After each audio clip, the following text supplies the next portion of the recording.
Darrell, we're so excited to have you on the Leaders Room.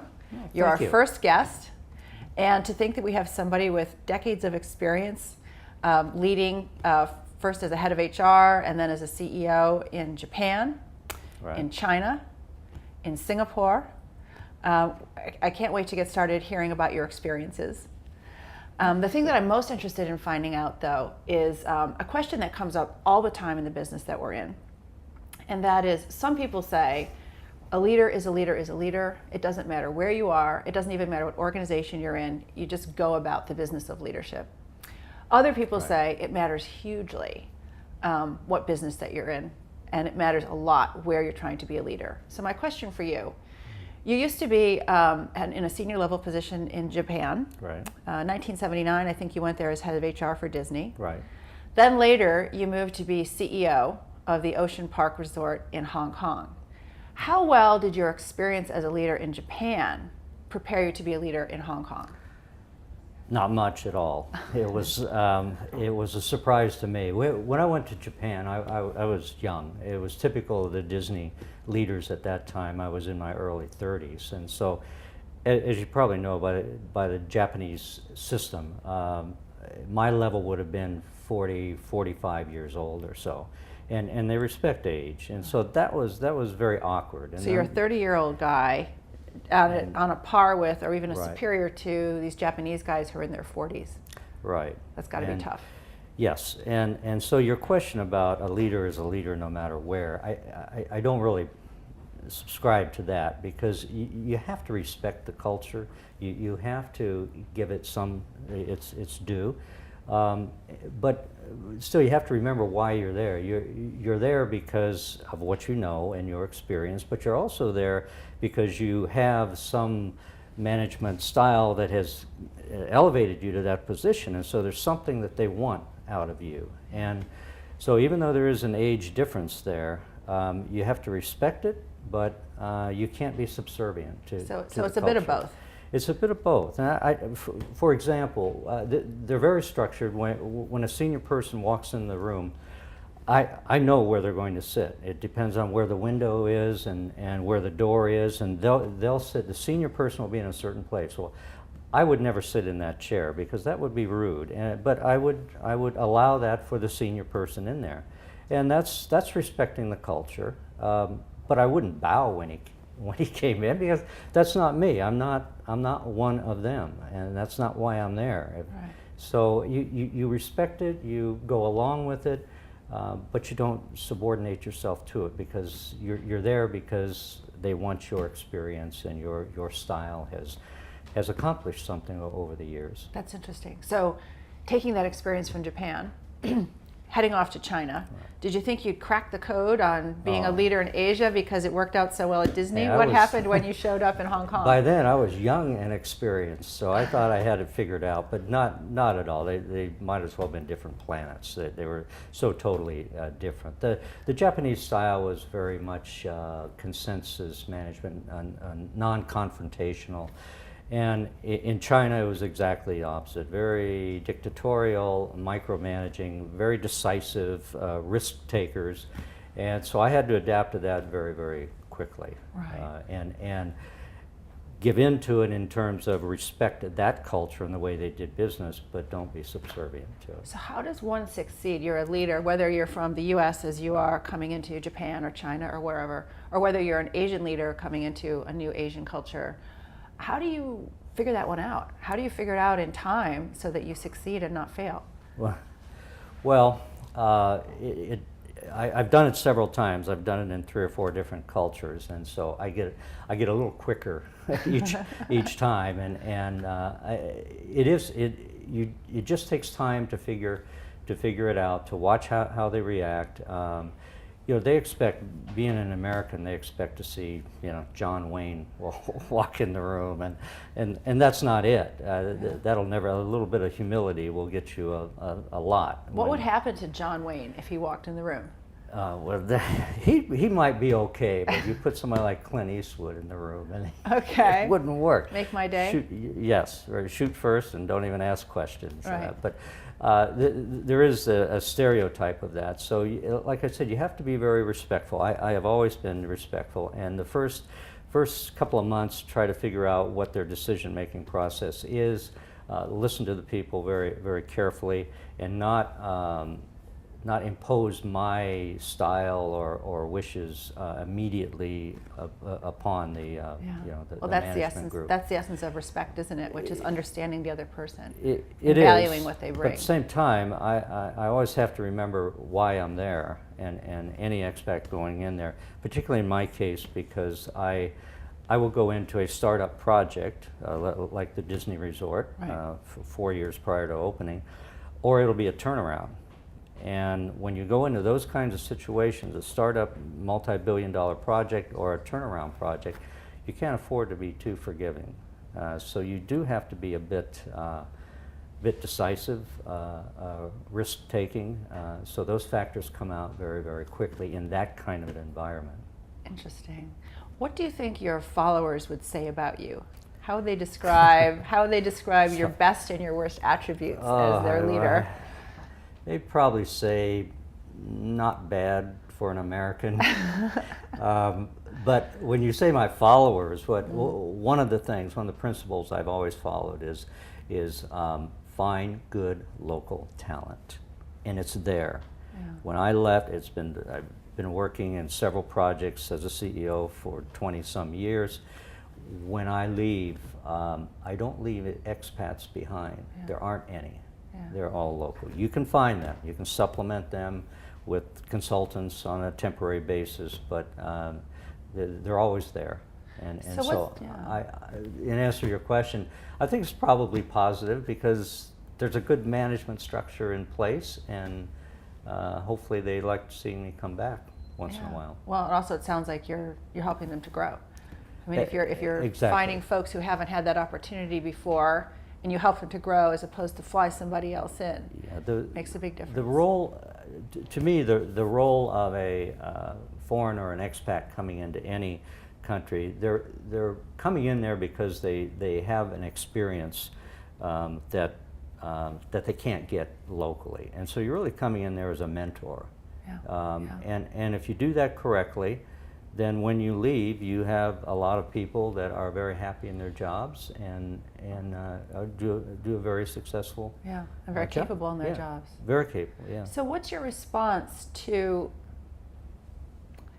say, an expat senior leader, I don't know, a CEO or someone else who says, I can't find good local talent? You know, No. I have to bring in somebody from the outside for that next level down. You do only temporarily, because sometimes you don't have the luxury of doing that. If you're in a turnaround situation where a company is not doing well, and that's why I would be there, somebody like me. First of all, the management team that got you in that situation is probably not the management team that's going to get you out of it. And on average, I'd say 3 out of 4 of my direct reports are gone within 6 months to a year. It's not always perfect finding those replacements locally, but I have a pretty good average of finding the right people, but sometimes you don't. And you just have to make the decision to then, that person isn't right for this job, and try it again. But they're out there. I haven't been in a job where I couldn't find the capable people to do it locally. Who helped you along the way?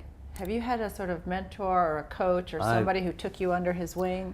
I've had a handful of very, very experienced chairmen, and they have helped me a tremendous amount, and I listen to them. They're in that position because they know something I don't. Can you give us a specific, I mean, you don't need to name names, but a specific instance, because I think having been on the receiving end of that kind of mentoring, coaching, then maybe you're in a better position to help somebody else. Well, like I said, one thing I learned from one particular chairman, this is 20 years ago, I came into a situation that was definite turnaround. It not been working well for 15 years. Yeah. And I came in there in about 2-3 months or so. I called the chairman and I said, my second in command isn't cutting it. He's just not going to make, he's disruptive. I just have to get rid of him. And he laughed. This was a local guy? Yeah. And he laughed and he said, well, we were wondering how long it would take you to do that. Well, the reason he laughed is because there's a foursome of poker buddies that have been playing poker for 10 years on Wednesday nights, and he was one of them. He was untouchable by any other standards because nobody had the guts to come in, and it was status quo. And I learned from him that you don't procrastinate. You just don't do it. Yeah. You make your decision when you have to make it, and that lesson I've carried with me. Yeah. And I've done that in every job. So, any big regrets? Any things that you've learned through your mistakes that you wish you hadn't done? Again, in sort of integrating into Asia. No regrets about the decisions I made, but the major regret, and a lot of CEOs will say this: you didn't make it soon enough. Yeah. I didn't make that decision soon enough. Once you make it and you execute it, you wish you would have done it a lot earlier. Yeah. That's my regret, is there are things that I just waited too long. Yeah. Okay. Good. So what advice do you have for other leaders? Well, Sounds like making a decision quickly, absolutely. focusing on the locals, and making sure that you don't Focus on the leave them local, behind. hire good people. They're out there, and the story I like to tell is that of Jack Welch from General Electric, one of the best managers of the 20th century. And in an interview, when asked about his success, he said, I know when I sit around my conference table with my staff, I know I'm not the smartest person in that room. I know they are all better at doing their job than I am. My job as a leader is to make that company work, is to make them work together. And that's what a leader does. A leader isn't the smartest person in the room. So my recommendation to an expat coming in is don't try to be the smartest person in the company. Try to get the smartest people you can, and then mentor them or bring in mentors that can help them on a temporary basis. Or bring out the best in who they are, because one of the observations that's very commonly made around Asia is that there's this high power distance idea, where there's, at least certainly in Malaysia this can be the case, where the person at the top and the person further down don't communicate as clearly as they could. They're not relating because they've got this sort of power gap, and so it's harder for them to relate to each other. Have you had that sort of experience? Yes, I have, and that's I've had that in China and also a little bit in Singapore. To me, there are two kinds of power. There's personal power, and then there's position power. And if all you have is position power, then that's where you get that kind of a problem. There's a lack of communication there, and they respect because there's an your intimidation factor, right? Exactly. It's not free flow information. It's not that classic open door policy that Westerners are known for. But if you have some kind of personal power, and you can walk into a room and people will do what you say and listen to you because you're bringing in change. It makes sense, and you're talking to them, you're communicating. Then when you leave that company, you've left something behind. You've left a group of management people and all of their subordinates that actually have changed things. You've set a corporate culture, for instance. And if you're just in a position and that's your power base, you leave, somebody else will come in, you'll just be forgotten because you didn't really make an impact. All you did was just make decisions for the time you were there. No personal impact. So if you come into a situation where people historically have had this kind of relationship where the boss is kind of the boss, and it's about a position, and it's not about really experience or expertise necessarily so much as what my title is, and you find that people are, they've been gotten used to that. What do you do to help break that down? Because it takes a little effort on your part, doesn't it, to build the trust and openness that you're looking for? A lot. a Yeah. lot. And so what do you do about that? To me, that's where the style comes in. Yeah. You can have all the experience in the world, but a lot of people do. Yeah. Somehow your style has managed to elevate you up to a position where they want you to run this company. You're so modest. And that's not that you're smart. Like I said, I hire people smarter than me. Right. And that's my rule. And of course, my wife says that's pretty easy to do. Find somebody smarter than you are. But anyway, the point there is that the style is, for me, it is to communicate. It is to get out and talk to my people. It's to listen to them and say what my first phrase I use in the morning or on a phone call is, "What can I do for you? How can I help you?" And you will find in a very That's a big flip flop. Very big flip flop from what a lot of people are used to. Because the phone call from the CEO in Japan or a CEO in a Chinese company, he's going to tell you what you're going to do that day. Yeah. That's what's going to happen. He's going to tell you what you're going to do. Or if he is walking around the office, he's going to come in and tell you what to do. Exactly. Yeah. I walk around and say, "Is everything okay? Anything I can help you with?" It's a totally different environment. Yeah. Totally. That's interesting. Yeah, it's an ongoing issue that I hear a lot about, and my personal feeling is that the person in your position has the responsibility to break down that distance. It can't work the other way. No. But that's a great question. What can I do for you? To ask that of everybody. And that's the way I start phone calls. And how can I help you? And they get used to it, and then they get comfortable with it. Yeah. And then hopefully that filters down to the levels subordinate to them. Yeah, because I have a theory. When I hear a CEO or a senior level person, an expat, say, "Oh, I can't find any good people. I can't promote any good people. I can't do that," I feel like saying, "Well, but are you even allowing those people to come forward? Yeah. To figure out their own best contribution." We found in the industry that I've been in, more the destination resorts, the theme parks, the entertainment, there wasn't a lot of that in Asia, period, 20 or 30 years ago when I got here. So very hard to find people that had industry experience, and I oftentimes couldn't. But I found people that were good marketing people, or they were good financial people, or they were good operators. Great basic skills. Right, and then just supplement them with a little bit of expertise from an expat coming in or a company coming in to help them that had industry expertise. Yeah. And if they're good people, then they're going to be good managers. They just have to learn a little bit about the industry. So what do you look for most when you're looking for that follower, if I could use that word? But when you're looking for that next in line, what are the key characteristics that you're looking for? This comes maybe from, you can think of a great example to illustrate that. Yes, I can actually, but this comes from my Disney training. Okay. We didn't care what your education was. It didn't matter. You were not being hired. You were not a teacher. You were not teaching kids.